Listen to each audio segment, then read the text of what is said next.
can we break generational cycles? That's the question we're going to ask today on Flourish-Meant. I'm your host, Tina Yeager. Flourish-Meant is part of the Spark Media Network and can be heard on the Edify app.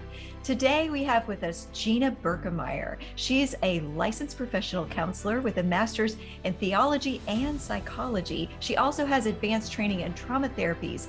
But not only is she clinically trained, she is also personally a survivor of trauma and a cycle breaker of generational dysfunction. And she's here to share with us today about how we can break generational cycles in our own lives and in those of our loved ones in our family. Welcome, Gina. I am so thrilled that you're here to share this very important message on Flourish-Meant today. Thanks, Tina. It's really great to be with you today. So talk to us a little bit about what a generational cycle is so that people understand the context of our discussion. You know, it's funny. I have people ask me that question often. And one of the things that I get asked is, if I'm not repeating the same behavior, then it's not a cycle, right? And the truth is that that's not really true, because generational cycles don't always repeat exactly the same way. So a generational cycle at the root is dysfunction that comes from one generation and impacts the next and the next. So anytime that we have a parent who has unresolved hurt, unresolved trauma, maybe in their own story, there is some dysfunction. Those are the things that will play out in how they parent. Often that is what affects us. And then it is a cycle from one to the next. So maybe in one generation, someone is an alcoholic, someone struggles with an addiction. And then the next generation says, well, I broke that cycle because I don't drink or I don't do drugs. And my question is always, okay, that's wonderful. I'm curious, do you find yourself overworking? Do you find yourself people pleasing? Do you find yourself working for acceptance, right? Like these are things that can play out as a result of that impact on our life. So how do you identify a generational cycle when it can be anything? Mm-hmm. That's a great question. And it really does come down to, how is life working for you? Do you feel like you are able to have healthy relationships? Are you able to stand in autonomy on the decisions you make without fear of rejection? Are you able to move forward in balancing your emotions? Do you feel like you're often kind of off kilter with your emotions? Maybe they're too big. Maybe they're too small. Maybe you feel like you don't feel anything at all. Maybe you feel really stuck in your parenting. I don't know how to give these kiddos what they need. Maybe that's rooted in you not getting what you needed. So I think when we talk about traumas and we talk about dysfunction, oftentimes we invalidate ourselves because we go to the big things. We go to physical abuse. We go to sexual abuse. We go to profound neglect. So we don't think of other things that might have actually been traumatic for us. We don't give ourselves permission to own the impact that those have had. So if we won't see it and we don't feel it, then we can't heal it. So we have to give ourselves permission. And sometimes it's so obscure and it's so hard to give ourselves that permission. So we don't want to feel self-centered. We don't want to feel like we're looking too much inward. Those are the places where we can ask God, okay, I need your light here, because clearly I'm trying to live this life that I think you want me to live. I'm trying to live this God-honoring life. I'm trying to parent well. I'm trying to do all of these things. And it isn't working. And I don't know why it isn't working. And God, I need your light to help me see what are the things I need to address without getting swept up in shame. And that's such a challenge, because the shame can shut us down too. Yeah, it sounds almost like anything can be generational. How is there a difference between something that's a personal issue and something that's a generational issue? So I think, well, you're asking the woman who wrote the book about generational things. So maybe I'm a little bit partial to how I'm going to answer this. But I think for me, when I work with a client and they start to tell me their experiences and the things that they're struggling with, one of the places where we fairly quickly go is talking about the influences in their lives. So tell me, how were emotions handled in your home? Did you have permission to be sad? Did you have permission to be afraid? Did you have permission to ask questions? Tell me how discipline was handled in your home. Or I might ask questions about, tell me about mom, tell me about dad. So when I say generational, there are some very clear generational traumas where you can see from one generation to the next. Then there are generational dysfunctions, which is a little bit different. And those can often play out and feel like very isolated, right? Like, well, whatever's going on in my life has nothing to do with my parents, when in fact it actually does, because of something you either got too much of or you didn't get enough of when you were growing up. Not to blame our parents, by the way. Right. So the first step is to identify what areas could use some attention, some healing, some growth, some freedom from things that you feel stuck in. Yes. And here's the tricky thing. Oftentimes as children, we adopt certain beliefs and behaviors for the sake of safety, to keep ourselves emotionally safe, mentally safe, physically safe. So we adopt certain behaviors, right? And certain beliefs. So we maybe parent our parents. And by that, we gauge whether we have permission to put a need out in front of them or not by how well they're doing. So we adapt our behaviors to the beliefs that we adopt as we're kiddos in order to be safe. And then later on in life, we act out of those places and we live out of those places and we call them our own. We think, oh, well, that's our problem. That's our belief. That's our behavior. And they are, but where did they come from? Is there truth that informed that belief, which you then adapted your behavior to? And so we often need help in figuring out what that really is. So identifying it could require a third party to help you observe what is, I don't want to use the word normal, because dysfunction is almost actually normal because it's so prevalent. But determining what's healthy and what's not healthy could require somebody else being able to look in and see what is working well and what is causing pain and woundedness and dysfunction in your life. Yes. So say that you have some peripheral knowledge of mechanics and your car isn't working very well. And you're like, okay, I can see what's going on here. And maybe you can give it a quick fix, but the problem keeps surfacing and surfacing and surfacing. And you can't quite figure out the root of this issue that you're having. You would take it to a mechanic that's very well trained, that knows how this is a symptom of a greater problem. I can find this problem for you. Or if we have a physical ailment, maybe we can treat it with something over the counter. But if that ailment keeps coming back and coming back and coming back, and we can't figure out why, eventually we're going to want to go talk to a doctor about that and see, why do I keep having this same challenge over and over again? And it isn't any different with our mental health.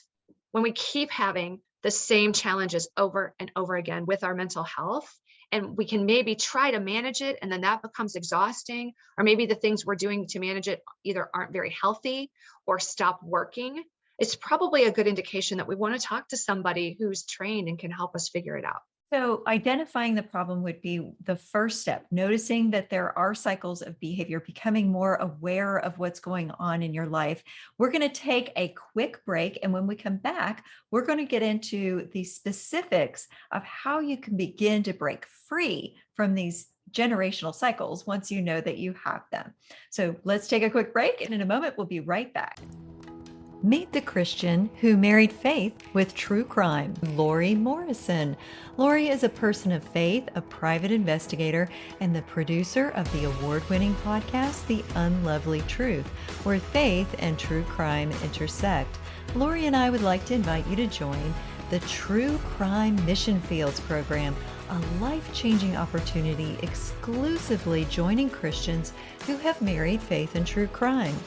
Featuring chaplain Lori Prather, the products within the True Crime Mission Fields program allow you to connect your passions and skills as Christians with practical service opportunities within the world of true crime. You will begin to serve people in difficult circumstances and have a greater impact in this world than you ever imagined possible. Access your free report, Meet the Christian Who Married Faith with True Crime, and receive up to 70% off of any collection when you use the link in the show notes. And we're back with Gina Birkemeier talking about how to break free from generational cycles. Gina, how do we start to begin this process of breaking free once we know we have a cycle of behavior that has become a problem in our lives? So I would say, as we talked before the break, we talked about the importance of identifying what those things might be. And that starts with giving ourselves some permission. So in the book, I have some questionnaires and I have some journaling prompts that people can use along the way as they're reading my story. One of the things that I appreciate that I hear often is, until I saw it in another story, I didn't recognize it in my own life. And sometimes that happens. And so asking ourselves some of those important questions, as we talked earlier, what are the things that maybe I did or didn't get it as a kid? I will often ask people a lot of times what the sort of inciting event that brings people in my door is when they have kids of their own and their kids start getting a little bit older and they're like, I don't know what to do. I don't know what to do. I'm going to mess this up. I don't know what to do. And so we will talk about that whole, I don't know what to do. Like, where does that come from? And just giving them permission not to get swept away by shame, recognizing there was no model for them. There was no healthy model for them, which parenting is hard to do without a model, without somebody to kind of help us know, right? So oftentimes part of it starts with asking ourselves, what did we not get as a kid that we really needed? We really felt like we needed from mom, from dad, one or the other, or both. What did we get? We really wish we had gotten more of. What do we wish we had really gotten less of? Where are the places that I feel stuck in caring well for me? And how do I figure out what that looks like to care well for my own emotions and to be balanced and to be a safe place for my kiddo? And it isn't just for your kids, and it doesn't matter if they're little, middle, or big. Whatever size, it's never too late for this, even if they're out of the house, you're on to grandkids, or you have no grandkids. Because whatever you experience in your healing, that will ripple out to any relationship you have. It will change how you relate to the people at work. It will change how you relate at church. It will change how you relate when you volunteer with your spouse, with your girlfriends, with the rest of your family. All of that changes when we go through that healing process. So we can begin to look at those things and get some help in figuring out, okay, here's what I want to learn how to do. And now I need to go find some help in learning how to do it. So looking at what's wrong, kind of identifying those specific things, and then kind of asking for help. Are there any other steps that we need to know that we are going to be expecting to take in this process of breaking free? Because this is not a short-term process. No, and I'm so glad you said that. It is also not linear. We do not heal in a straight line. Sometimes it's going to feel like, wow, what just happened? I thought I have come so far and this happened, or I fell back into this pattern, or we want to stay out of that thinking because that's shame-based thinking. And I believe that is the enemy's number one tool that he uses to break us away from God, to break us away from good relationships, to break us away from our support systems, to break us away from a hope that something could be different. So if you have progress and then something happens and you find a new wound, or you say, well, I've forgiven that person, and why I feel like I'm not, like, now there's this thing I got to forgive. Yeah, that's really normal. And actually, I would say it's an indication that you're going deeper in your healing, because now you're seeing something you didn't see before. It's like layers of healing. Exactly. That's exactly right. And sometimes there is that little bit of that feels like, oh, I took a left there. What happened? I thought I was going forward.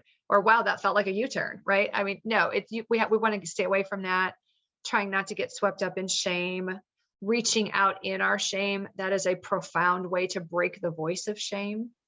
And to that leads me up to the one thing that is so significant, and that is a healthy support system. There is no comparison to journeys of trying to do this in isolation versus doing it with a good, healthy support system. And part of that means relying on God and the Holy Spirit, and stopping to take a moment and really ask yourself, how do I see God? And how do I think God sees me? And getting those two things clear, because those will be a very important piece of the journey of healing.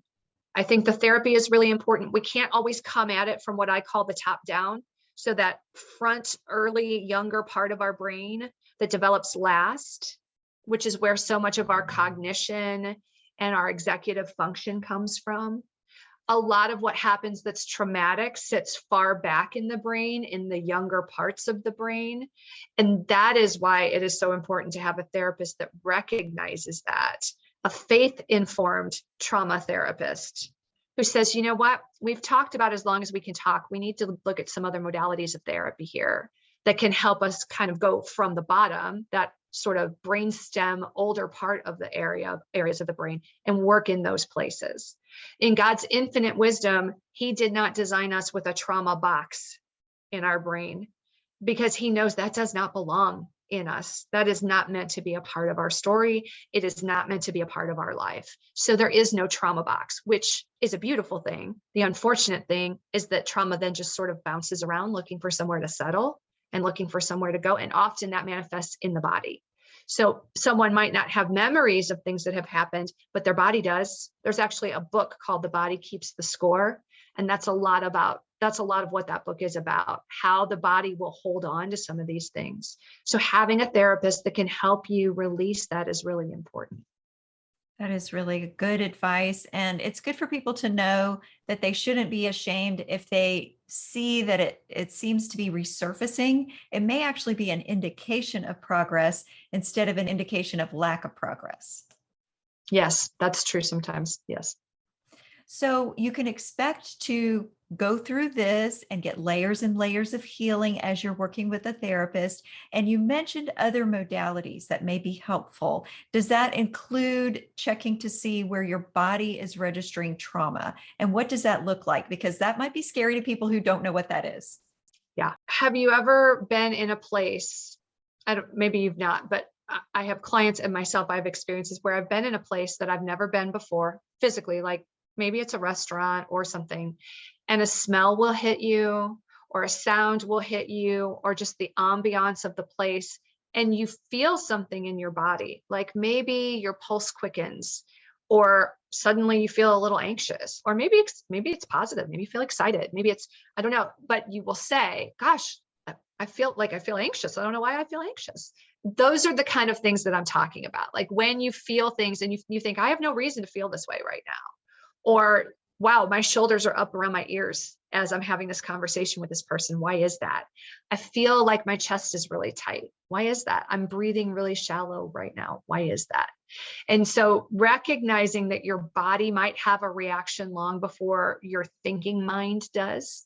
And sometimes those things can be related to traumas or living in an atmosphere of deep dysfunction as a kid. That's kind of what we would call the somatic experience of what happened. And sometimes it does feel very unsafe, especially if you've had a lot of trauma. I do recommend if a listener has had a fair amount of trauma and they want to learn about body scanning and things like that, to take that very, very slow, because it can often feel unsafe in our own body. So we just want to go very slow. We can start with very simple things like body scans, just sitting comfortably, breathing from our belly, kind of going from the top of our head through the body and looking for any places where maybe there's tension or feels fluttery or hot or tight. Those might be places where your body's holding on to trauma. That is good for people to be aware of, because sometimes people tend to deny their bodies or ignore their bodies or get very disconnected from their bodies, especially if they've got a history of trauma. Absolutely. Absolutely. It doesn't feel like a safe place. And that's why I keep coming back to support system and trained professionals that can help you, because oftentimes to do this kind of exploration, you first have to figure out what it means to feel safe. And that sounds like so basic, but oftentimes people don't even realize that they don't feel safe because it's so familiar. So that lack of safety is familiar. So they don't feel safe. So they just sort of think, I mean, this is just life, right? And what's really interesting is when there's been a lot of trauma, oftentimes it's the lack of safety that feels safe because it's familiar. We know how to navigate there. We understand how to function inside of that dysfunction. And so we gravitate to those relationships. We gravitate to those scenarios where it's dysfunctional, where it's maybe not so safe. And that lack of safety, that lack of function is very familiar. So we keep coming back to it over and over again. Because people know what to expect in that kind of situation. They've been there before, and it feels more comfortable to know what to expect than the terrifying opportunity to be in a place where you have no idea what this is going to look like or what to expect or how to respond. And that feels really scary. That feels really scary. And oftentimes that's also wrapped up in the idea that they don't feel valuable enough to put themselves in safe places, right? Like it's that unspoken, implicit message of, well, this is just life. I mean, why would I think anything could be different for me? This is just where I live, how I live, and the relationships that I have, and this is it. Not recognizing that God really wants so much more for them. And you lose hope if you put yourself in a situation where someone who should be good rejects you, instead of the situation where you know this person is not trustworthy and you expect them to reject you and they do, or you expect them to hurt you and they do. What if the good people hurt you too? Then what does that say? So sometimes people avoid those situations because they don't want to face the potential of being hurt by the people that are supposed to be safe. That is a great point. And to that, when we talk about the importance of a support system, dip your toe in the water. Not everybody, I know this is going to sound harsh, but it isn't harsh. Not everyone deserves to hear your story. Not everyone can be trusted with your story. So dip a toe in the water and see. It's okay to wait and let people prove to you that they can be trusted. Now, sometimes people will prove it and you'll still try to fight against it because your tendency is to not trust. So you have to do something with my clients. I call it, well, let's check the facts. So when I work with somebody who has a lot of trauma, we will often put their feelings on trial. So when we put their feelings on trial, they will say, well, I feel like I can't trust that person. Okay, I get that. Tell me what they have done to make you believe that that is true. And oftentimes they can't come up with anything. So it's understandable because it's that self-protective, I just have to keep the walls up. I can't let anybody in. So sometimes we have to put our thoughts and our emotions on trial and check the facts and see if they stand past the muster. And that's important so that we can recognize when your thoughts and your feelings of distrust are valid, because sometimes you can get to a place where you just want to deny all of your red flags and trust people you shouldn't trust. So it's good to check and make sure, is this person showing up as trustworthy? Am I really recognizing and paying attention to the red flags when I should? Yes. And I want to say also that as hard as this is to come to terms with, oftentimes the people who are supposed to be the most trustworthy are the ones that are not trustworthy. And that's heartbreaking and it's so sad, but it is very true. And sometimes that means that we have to shift our boundaries with the people that we're allowing to be closest to us, especially when we're healing. It's really hard to heal from dysfunction and trauma when we're in dysfunction and trauma, when those relationships are very traumatic, anxiety producing, when there's a lack of trust, when there's a lack of ability to say, this is how I'm feeling and have that received well. Then we have to maybe sometimes change the boundaries of those that are around us. And that means with family sometimes too. Yeah. And because trust and attachment are those very primary places where we receive dysfunction and woundedness in childhood, those can be some of the first red flags we can look for when we're describing what is our generational cycle that we need to get free from. That's awesome. I love that you said that, because the truth is that not everybody will be for us. And it's not always about malice. Often it's about their own dysfunction that shows up. But our dysfunction is like, that's very appealing to other people that are in the same boat, right? Misery loves company a little bit. And so if I don't have to look at my stuff, because I know you're not looking at your stuff, then we can sit here and have a relationship together and not look at our stuff together. And we don't have to own anything. We don't have to heal from anything. We can just be in this dysfunctional bubble. But when one of us decides that we're going to change, often anytime one part of a system changes, the rest of the system needs to change right along with it. And it must. There is no choice because by definition, even if someone leaves, that's a change in the system. So if you change, the system is going to change. And oftentimes healing invites healing. Oftentimes vulnerability invites vulnerability. And when we can think about it that way, that's very hopeful because we can sometimes heal together, which is also beautiful. And your healing is never just about you. And most people don't recognize that. That's right. That's right. And I think that is I call it redemption multiplied. Whenever somebody sends me a message about the book and says, I never gave myself permission to call what happened to me a trauma, or I never gave myself permission to even tell my story, or I've hid these things that have hurt me for so long, or I walked away from an abusive relationship, whatever the message might be, I call those redemption multiplied. It's this glimpse this side of heaven of how God has used our story in the life of someone else to help them. I love that. Are there any final tips that you want to leave with the audience on breaking generational cycles? I think we've sort of covered it, but I want to go back one more time to the importance of really thinking about what was it not safe to do as a child that I needed safety in doing? Like, was it expressing myself? Was it being afraid? Was it being angry? Did I just need permission to be me? Did I feel like I was responsible for my parents' emotions or my parents' happiness? Asking ourselves those kinds of questions and then sort of holding that up against how am I parenting right now? And how is this playing out in my relationships right now? I think that's really important.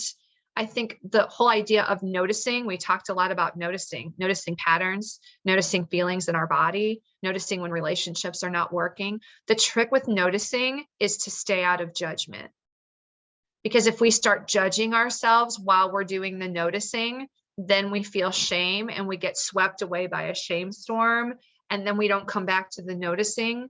And if we can't, like I said before, if we won't see it and we don't feel it, then we can't heal it. And so that noticing without judgment is really important. Letting us asking God for his eyes, like, God, I need to see me as you see me. Once we get that corrected in how God really does see us, that he doesn't see us as this, just like, you can't be fixed, right? You're not unredeemable. No one is beyond the redemption of God, right? And we all bear his image, no matter what we've been through, no matter what we've done, we still bear the image of God and we are precious in his sight. And reminding ourselves of all of those things, even if we don't feel it, and then letting that inform us in how we go forward in our noticing of things in our life and staying out of judgment, staying out of shame. And then again, I want to go back to building that support system and just start with one. Just start with one person. Who's one person that you could share one chapter from your story with? Just dip your toe in the water. Who's one person that you could say, I think I missed out on some modeling that I needed to be the parent I want to be? Who's one person you can share that with? And then share it. Take that chance. This has been such a rich conversation. I hope that all of you listening have been equipped by what we've shared today, but I know that you can be more equipped by connecting with Gina and her new book and her resources, or contacting somebody locally to work with you to help you through this process of breaking the generational cycles. Gina, how can people get in touch with you and get a copy of your book? So the book's available everywhere, and it's called Generations Deep.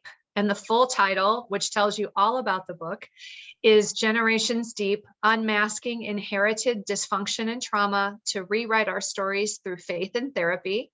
It isn't just a self-help book. It is my story, starting with my great-grandparents coming over from Italy.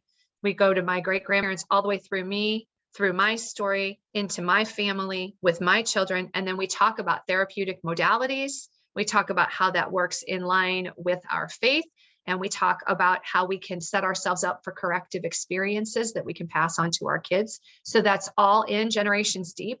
They can find out more at generationsdeep.com. And if you look for me on social media, I can be found at My Out Loud Voice.